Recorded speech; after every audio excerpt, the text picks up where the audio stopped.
Señoras y señores, bienvenidos, muy buenas noches, gracias por acompañarnos. Esto es al cierre del día, de la jornada, los temas relevantes y trascendentes para el debate y el análisis. Muy buenas noches, le agradezco su compañía, le doy la bienvenida a don Pablo Uriart, buenas noches. ¿Qué tal? Buenas noches. Gracias por estar aquí, don Enrique Quintana. Buenas noches. Muy buenas noches. El INEGI, el Instituto Nacional de Estadística, Geografía e Información, presentó los resultados finales de una encuesta del sistema penitenciario mexicano, del sistema de reclusorios en México, y en estas tres variables son los datos que arroja, vea usted. En materia de corrupción, exentar el pase de lista, 66%. Tener aparatos eléctricos, el 50% de los reos, el 42% pueden cambiar de celda, el 37% salir al patio de visitas o no hacerlo, el 35% tiene agua, solo el 35% tiene agua potable. Eso es en materia de corrupción. Vea usted estas otras dos variables que tienen que ver con violencia y con hacinamiento. Aquí hay un gran contraste entre centros penitenciarios federales y los estatales y municipales. Solo el 4.5% de los federales registra hacinamiento, mientras que más de la mitad de los estatales tiene hacinamiento. Esto quiere decir, según algunas de las variables, pues más de 30, 40, 50 y a veces hasta 60 reos en una misma celda. Y la tercera variable, violencia, que tiene que ver con actos de violencia al interior de los penales. Vea usted, robo de objetos personales, una inmensa mayoría de los reos sufre robo, lesiones físicas, 25%, casi 24.6%, extorsión 20%, amenazas 18%, delitos sexuales 5%. Estos son los datos presentados por el INEGI. Pablo Uriart. El sistema penitenciario no rehabilita a nadie, son escuelas del delito por los datos que estamos viendo, que viene a confirmar que tenemos un sistema penitenciario realmente deficiente y también un sistema penal, es decir, no hay investigación, se aprehende por el capricho del Ministerio Público. Tenemos otro dato que dice que el 67% de la población penitenciaria fue detenida sin orden de aprehensión. Lo cual es una violación. Por supuesto, 19%, perdón, hay una cifra, 13.1% fue detenida con orden de aprehensión. La diferencia entre el 60 y tanto y el 13 son los que son detenidos en flagrancia. Es decir, sin orden de aprehensión, 67%. Y las declaraciones, las confesiones son arrancadas pues con coacción física. Tenemos un grave problema, lo tenemos desde hace muchos años y el punto está en que las cárceles jamás van a ser una prioridad en materia económica. Esto requiere una inversión muy grande y en lugar de meterse a los presos, se les mete a las personas de escasos recursos, se les mete a los programas sociales, etcétera, pero creo que están muy dejados de la mano de Dios todos los presos que deberían rehabilitarse. Enrique. Son las dos partes, es decir, por un lado está el tema de lo que pasa adentro de las cárceles y por otro lado está el proceso para llegar a ellas. Entre las cifras que sorprenden es abundante la encuesta. Solo 19.8, uno de cada 5, pudo contactar a un abogado de los que están en las cárceles. O sea, 4 de cada 5 no contaron con un abogado. Ni defensa tienen, pues. No, a lo mejor se llenaron las fórmulas o los formatos con una defensoría de oficio, pero solo 1 de cada 5 pudo contactar voluntariamente a un abogado. 24% sufrió presiones o amenazas para declararse culpable. Es decir, lo que señalaba Pablo, el método para hacer que algunos se declaren culpables. 25% de los que se encuestaron ya tenían antecedentes penales, es decir, otra vez la reincidencia. Hay una cuarta parte de la población penal que volvió a caer en la cárcel después de haber estado previamente allí. Esto de la rehabilitación, solo la tercera parte, poco menos de la tercera parte de quienes están en cualquiera de estos tipos de reclusorios, realizan una actividad educativa. Es decir, 2/3 partes no hacen prácticamente nada, por lo menos en materia de educación, para rehabilitarse. Entonces, queda desnudada esto que pues ya sabemos, pero que no se había medido con la precisión del INEGI, lo que señalaba Pablo, escuelas de la delincuencia, universidades además de la delincuencia. Que hay otros datos que no conocemos, por ejemplo, la circulación de sustancias o las armas, que luego cuando hay estos cateos y les decomisan, se descubren cientos de punzocortantes y unas tantas de armas de fuego, etcétera. La encuesta no nos revela estos datos, ¿verdad? No que yo haya visto. Si hay, por ejemplo, Porque hay tráfico de drogas al interior de los penales, lo sabemos y lo dicen los mismos reos. ¿De qué tamaño es eso? ¿Quién lo vende? ¿Qué cadena? No tenemos, creo que la encuesta no lo midió. Hay una medición. Hay una medición respecto a la razón por la cual la gente está en la cárcel. El 60% está por robo. Y el robo más popular, el que más... ¿Mano armada? No, robo de automóvil. De automóvil, es el más... Luego robo de transeúnte, como los que llevan con más frecuencia la calle, a la cárcel. Y la razón es que el primero se denuncia, a veces genera una investigación. El robo de transeúnte, que es mucho más numeroso que el robo de automóviles, en la mayor parte de los casos no se denuncia. Por tráfico o por venta de drogas o participar en alguna organización de narcotraficantes, 12%. Es el segundo delito por el que están las personas en la cárcel. Eso da una idea de la dimensión de este problema. Por cierto, no hemos mencionado, la población carcelaria que estudió el INEGI son 211,000 reclusos. Esto es el tamaño que mide el INEGI de las personas que están tras las rejas en México en los diferentes tipos de penales, tanto los federales como estatales y municipales. Sí, es una medición bastante significativa. Claro. Y esto nos dice que los gobiernos de todos los partidos políticos han sido incapaces de dar un sistema carcelario medianamente aceptable, acorde con parámetros de rehabilitación y de derechos humanos. El hacinamiento en las cárceles es brutal. Algunos duermen colgados porque no hay lugar, se cuelgan en la reja y ahí pernoctan. O sea, todo ese tipo de violaciones a los derechos humanos suceden en todos los gobiernos. Se hizo una reforma al sistema penal para despresurizar a las cárceles, que están también por ladrones de poca monta, que tienen que estar fuera, pero resulta que salen a la calle y ahora estamos inundados y vuelven a subir los delitos. Es un círculo vicioso al que no le hemos podido encontrar una salida. Este punto que mencionas, que es muy relevante, la reforma al sistema penal mexicano ¿tiene la envergadura, la fuerza para corregir este problema? En parte se trata de eso, pero nunca sabemos hasta que se prueban los hechos. Sí salen personas, un robo de automóvil, por ejemplo, sí puede salir una persona. Tienen que allanarse entre las partes, tienen que llegar a un acuerdo, pagar el robo, si no fue con violencia. Es posible que salgan. Pero eso también te va a disparar el robo de vehículos. Si no tienes una sanción punitiva dentro de un reclusorio.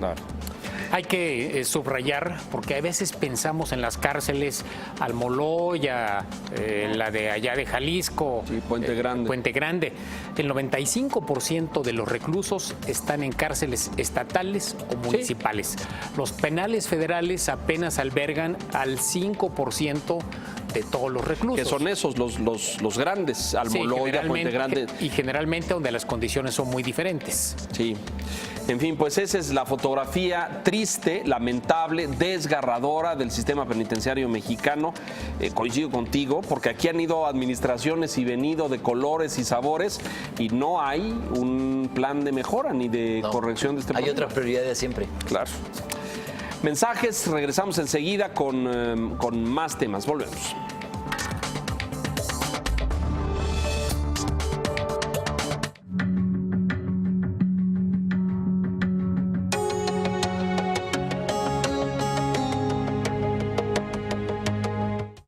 Bloomberg Real Yield se enfoca en temas globales y hechos que afectan directamente los mercados de deuda. Bloomberg Real Yield. Viernes, 11 de la mañana. Porque reconoces lo importante, el financiero Bloomberg.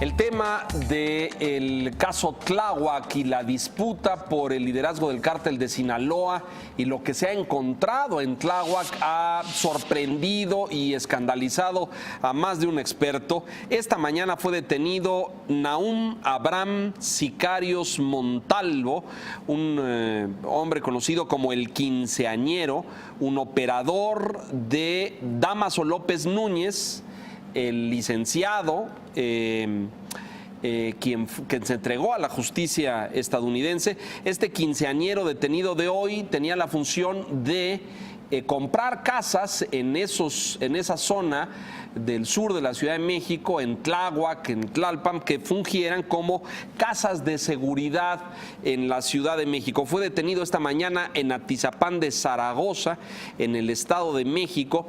Y resulta que a la hora que se empieza a armar el rompecabezas, porque hace unos días vino el operativo que concluyó en la muerte de Lojos, este hombre Pérez Luna, que era como el gran capo de Tláhuac, y resulta que la distancia entre las casas y el centro de operación de Lojos y de Dámaso López Núñez, el licenciado, era solamente 2 cuadras. Todo apunta a señalar a una extensa operación del cártel de Sinaloa en la delegación Tláhuac de la Ciudad de México. Enrique. Me parece que en la medida que se le rasca, se le explora, aparecen más y más cosas.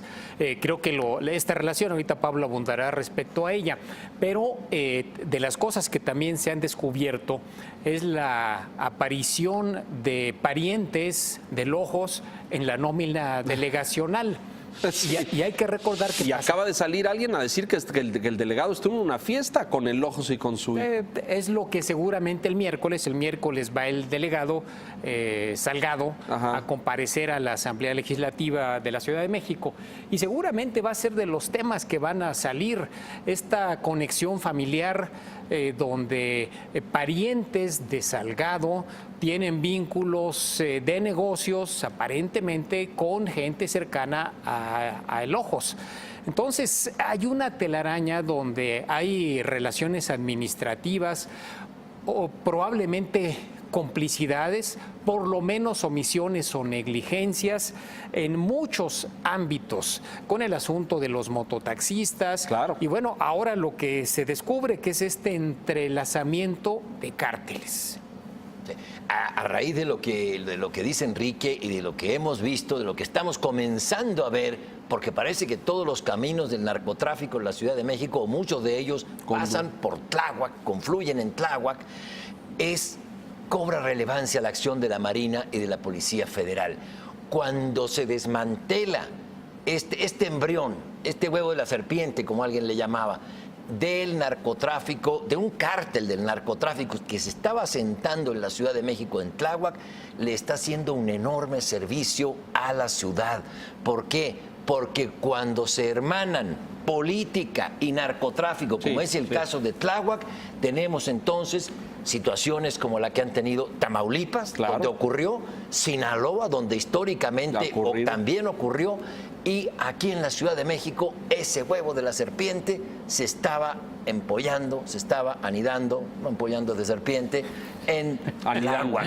Y ahí cobra importancia, relevancia el golpe dado por la Marina, y también exhibe a quienes defienden al gobierno, narcogobierno de Tláhuac. De Tláhuac.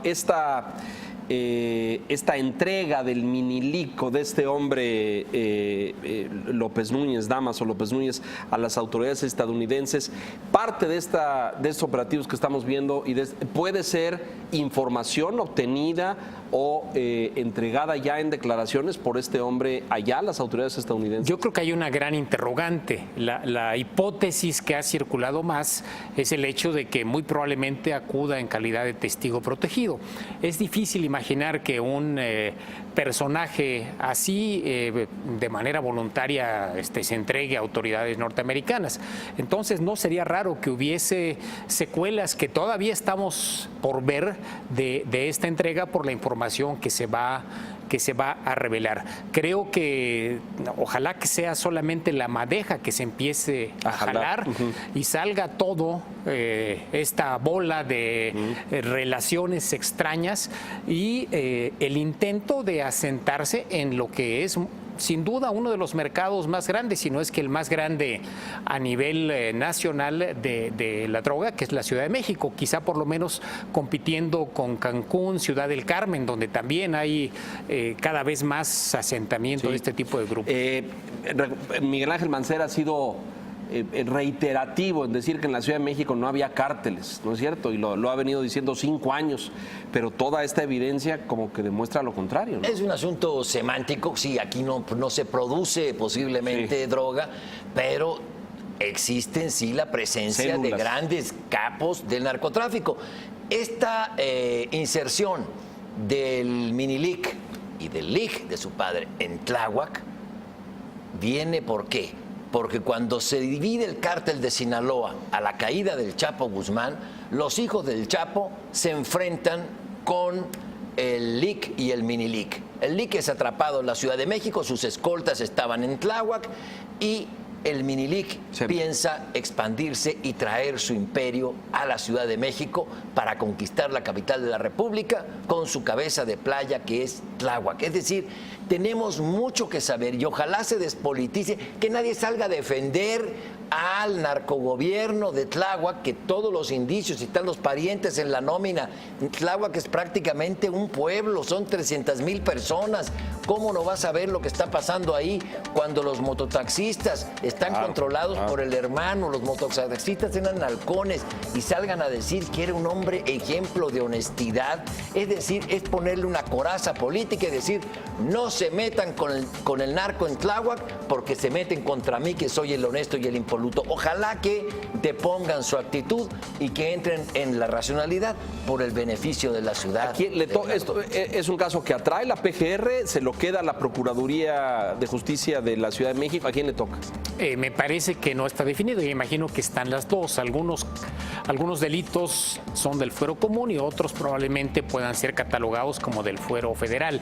Entonces, me parece que vamos a tener ahí un trabajo, como se ha mostrado en los días pasados, de coordinación entre las diferentes instancias, tanto las federales como las locales de la Ciudad de México.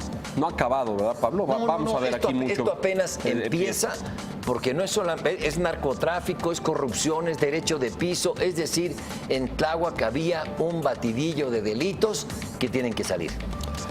Y vamos a ver qué dice el señor delegado y cómo se abre una investigación. Mensajes, regresamos.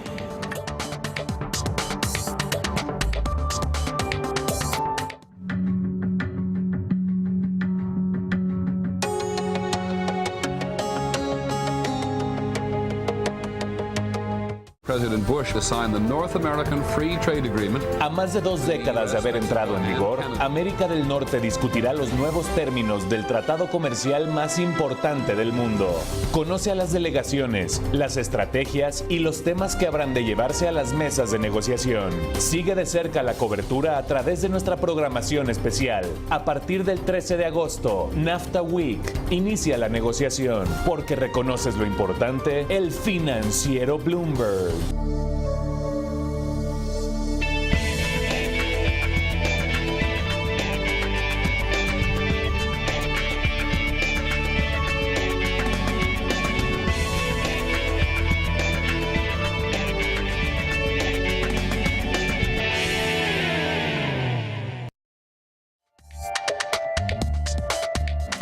El día de de ayer, votaciones controversiales, violentas, sangrientas también allá en Venezuela por la designación de los integrantes a esta pues muy polémica asamblea constituyente que insiste el presidente Maduro en instalar para desplazar, de hecho, a la actual Asamblea Nacional y construir una nueva constitución que eventualmente le otorgue pues muchos poderes plenipotenciarios. La jornada, 10 muertos ayer, cerca de 600 heridos. La cuenta desde el 1 de abril a la fecha en que iniciaron las protestas, 122 muertos, según datos de la Fiscalía de Venezuela. Esa es la fuente. Reacciones inmediatas, sanciones de Washington, que ya puso. Vea usted los números, aquí están. Estos son los números oficiales del Consejo Nacional Electoral y de la Mesa de la Unidad Democrática. ¿No son? No, de la Mesa de Unidad Democrática no. Mesa de Unidad Democrática dice que votaron 1.700.000. Es correcto. La Mesa de Unidad Democrática tiene otros datos. Estos son los datos del Consejo Nacional Electoral. Ahí decía más de 8 millones de votos, dice el Consejo Nacional Electoral, que hay que decir que es totalmente pro gobierno, pro Maduro. Este es el porcentaje del censo electoral, es decir, cuántos de los que están en el padrón participaron, 41%, y en el referéndum de hace un par de semanas de la población de oposición que estaba en contra de que se realizaran las votaciones y de que se instituya la Asamblea Constituyente, participaron 7.2 millones de venezolanos. Ellos dicen que participaron más en la jornada del día de ayer. Eso dice el gobierno, pero la jornada, pues violenta, muertos. México, la posición de México interesante porque emitió la Cancillería un comunicado diciendo que desconoce este proceso a la Asamblea y se suman otros países. En contraparte, hay que decirlo, Rusia apoyando la votación. Rusia está apoyando al señor Maduro. Muy complicada la situación en Venezuela. Todo parece indicar que tendrán que juramentar entre miércoles y jueves y la Asamblea Constituyente estará instalada y en funciones el próximo viernes. Sí, yo creo que se consuma un golpe de Estado de parte de Nicolás Maduro y su grupo de generales. Van a suplantar las labores del Parlamento, que quedará de ornato sin ninguna capacidad de acción frente a la Asamblea Constituyente. Es instalar una dictadura en estos tiempos, una dictadura de corte socialista. Me parece que es ambas cosas que son anacrónicas y producto de pésimas decisiones económicas. No olvidemos que esta situación que ha llevado a Venezuela a un callejón sin salida son producto de malas decisiones económicas, de tomar un camino equivocado al que no le encuentran salida. Lamentablemente esto perfila a que se agrave la violencia en Venezuela.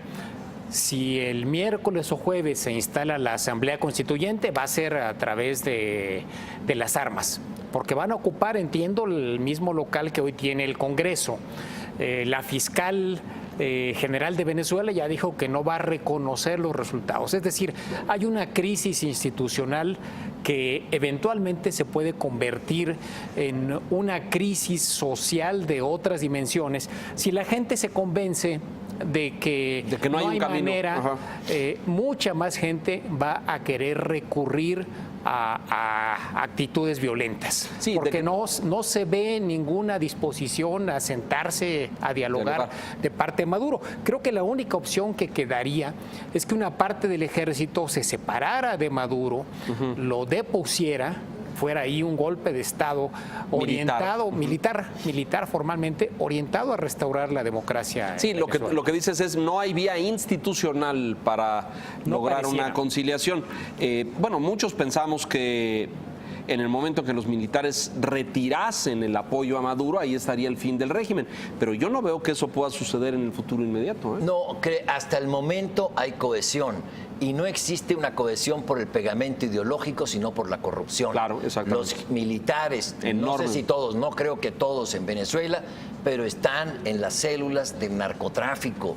Es decir, ahí no hay salida posible. Va Venezuela a una dictadura y eso solamente va a tener salida mediante una escisión del ejército y un golpe a Nicolás Maduro. Es decir, no hay salida. La población venezolana no tiene grupos armados que puedan hacer frente a ese ejército tremendamente pertrechado como es el ejército chavista, y entonces solamente queda la agudización de la debacle económica más una ruptura una en las fractura Fuerzas Armadas. en las Fuerzas Armadas. Es decir, no un movimiento guerrillero, no lo ves viable. Creo que una de las cosas que están sobre la mesa es las sanciones internacionales al gobierno de Venezuela.